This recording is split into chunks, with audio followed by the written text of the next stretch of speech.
네, 시청자 여러분, 구독자 여러분들 덕분에 와우넷 채널이 이렇게 빠르게 성장하게 되었습니다. 앞으로도 좋은 정보를 제공하도록 우리 모두 노력할 거예요. 구독, 좋아요는 저희에게 큰 힘이 됩니다. 그리고 와우넷 홈페이지가 새롭게 바뀌었습니다. 컴퓨터와 모바일 둘 다 이용하기 쉽게 업그레이드가 되었으니 많이들 이용해 주셨으면 좋겠습니다. 고맙습니다.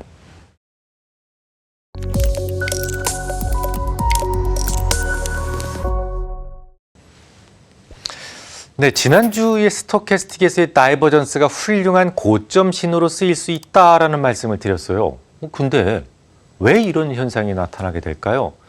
스토캐스틱은 그 종목이 놓여 있는 환경과 상태를 보여줄 수 있는 지표이기 때문입니다. 그냥 단순하게 나무를 보려는 지표가 아니라 전체 숲을 볼 수 있게 해주는 지표이기 때문에 이 다이버전스라고 하는 독특한 현상을 이용할 수 있단 말이죠. 좀 더 자세하게 설명을 드리죠. 이 기술적 분석을 하는 사람들이 점점 많아지고 있죠. 그러다 보니까 이 실패 패턴은 더욱 정교해지고 이 단기적인 속임수가 더 많이 출현하기 시작했어요. 그러니까 뭐 예전에 우리가 알고 있었던 상승 장악형이니 뭐 모닝스타형이니 이런 것처럼 한두 개의 봉으로 만들어지는 이른바 패턴 공부는 이제 무용의 지경에 이르게 된 겁니다. 차트를 좀 더 크게 볼 필요가 있단 말인데 스토캐스틱은 단순한 봉 패턴의 변화가 아니에요. 환경의 변화를 보여줍니다. 그래서 투자자들의 실수를 줄여줄 수 있다는 겁니다. 이 하루의 시세는 얼마든지 뭐 끌어올리든지 끌어내리든지 위장할 수 있잖아요. 하지만 일정한 특정한 전체 기간값의 요 소소한 변화까지 모두 속이는 것은 사실은 좀 어렵습니다. 이해가 잘 안 가십니까? 어떤 종목의 주가는 오르고 있는데 누군가 그 종목을 매도한다고 여러분 가정해 보세요. 그러면 시원시원하게 갈까요? 아니면 그 움찔거리면서 갈까요? 그 매도세에 의해서 차트가 움찔거리는 모습을 보이게 된다라는 거예요. 스토캐스틱은 일정한 기간값 안에서 전체 변동폭에서 지금 현재 주가가 어느 수준에 와 있는지를 살펴주는 지표라고 했잖아요. 매도자가 지금 이 상승장에 매도자가 있다면 아무리 강한 양봉이 자주 나온다고 하더라도 전체 기간값 안에서는 이 주가의 진행이 점점 더뎌질 수밖에 없는 거예요. 그 미세하게 움찔거리는 모습이 다이버전스로서 나타나게 되는 것이죠.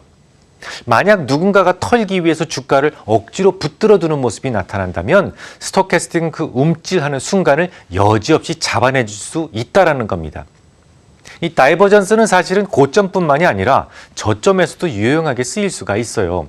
아마도 우리에게 DMI가 없었더라면 저점 전문 지표로서도 손색이 없었을 겁니다. 아주 잘 숨겨진 매수세로 인해서 나도 모르는 매수세에 의해서 이 저점에서도 움찔하는 모습을 잘 찾아주기 때문이죠. 첫 번째 차트를 봐주십시오. 이 차트를 보면 저점이 지금 낮아지고 있죠? 그런데 스토캐스틱은요, 저점이 높아지고 있는 게 보이십니까? 주가는 분명히 하락하는 과정에 있었어요. 그런데 뭔가 보이지 않는, 우리가 알 수 없는 매수세에 의해 아주 미세하게 움찔거리는 모습을 이 스토캐스틱은 간파하고 있단 말입니다. 이런 탁월한 능력은 봉 하나 혹은 봉 두 개로 표시되는 지표가 아니기 때문에 전체 어느 특정 기간의 환경값이기 때문에 가능한 일이에요. 그러면 지난번에 보셨던 3세판 법칙과 연계해서 한번 살펴보겠습니다. 두 번째 차트를 봐주시죠. %K와 %D가 모두 세 차례 과열 구간에 진입하는 동안 %D는 한 차례도 침체 들어가지 않고 있죠. 그러면 이미 세 차례 이상 과열되었다는 말이 됩니다. 이 상태에서 만약에 K값이 침체 구간으로 곧장 내리꽂히게 되면 큰 하락의 전조가 될 수가 있어요.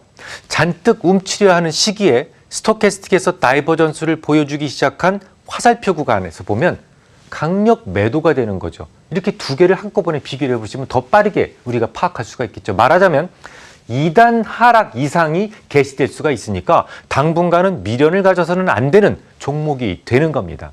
자, 그러면 또 가장 최근의 모습을 한번 더 보겠습니다. 이게 지금의 모습이에요. 우선 붉은색 화살표를 쭉 한번 보세요. 저점이 분명히 낮아지고 있는 것을 보실 수가 있죠. 이번에는 파란색 화살표의 스토캐스틱을 보시기 바랍니다. 분명 지수는 저점이 낮아졌는데 스토캐스틱은요, 저점이 높아지고 있는 게 보이시죠? 명백한 다이버전스, 움찔하는 모습이에요. 자, 여기에서 자, 동그라미 친 부분을 한번 보세요. 파란색. 그러면 저점을 기가 막히게 찾아주는 DMI를 배우셨잖아요. 거기에서 배우셨던 최고의 저점 신호가 무르익고 있다는 것을 알 수가 있어요. 당연히 오른쪽 붉은색 화살표에서는 강력한 매수 신호가 떨어진 겁니다. 스토캐스틱이기에 가능한 다이버전스를 충분히 이해하셨습니까? 하지만 다시 강조드립니다. 저점을 찾아주는 것은 하나만 가지고 돼요. 하지만 고점을 찾아주는 것은 스토캐스틱만으로는 찾아줄 수가 없습니다. 이젠 좀 더 정확도를 높이기 위한 보조 장비를 배울 차례입니다. 계속 뵙겠습니다.